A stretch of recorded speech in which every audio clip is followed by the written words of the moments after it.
with C.J. Stroud. If you think about it like this, we keep talking about he didn't win the Oregon game. He still had 458 yards in that game. That wasn't his fault. It was the defense's fault. You look at the Michigan game, it was like, yeah, he lost to Michigan twice, didn't show up in the second half of Columbus.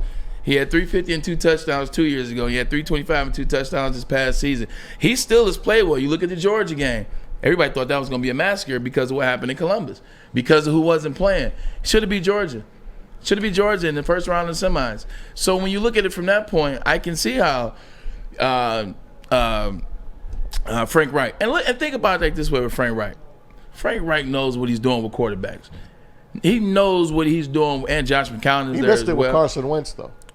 No, he didn't, because guess who Frank Reich was initially with Carson Wentz? Carson Wentz almost won the MVP as a rookie. Who was his coach? I know. It was Frank Reich. Look at what Carson Wentz did in Colts with Frank Reich. I mean, look at what Frank Reich and Carson Wentz did together with the Colts. His best passer year in terms of efficiency, best passer year in terms of QBR, his best passer year in terms of touchdowns. Still had a good year. He just had that horrible game against the Jacksonville Jaguars at the end of the season. Now, we all can remember. You look at Nick Foles. All these quarterbacks are what? They're bigger quarterbacks.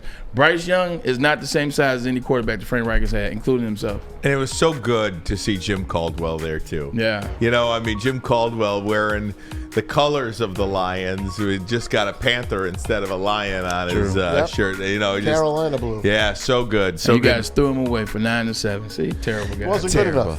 good enough. Terrible guys. We needed Matt Patricia instead.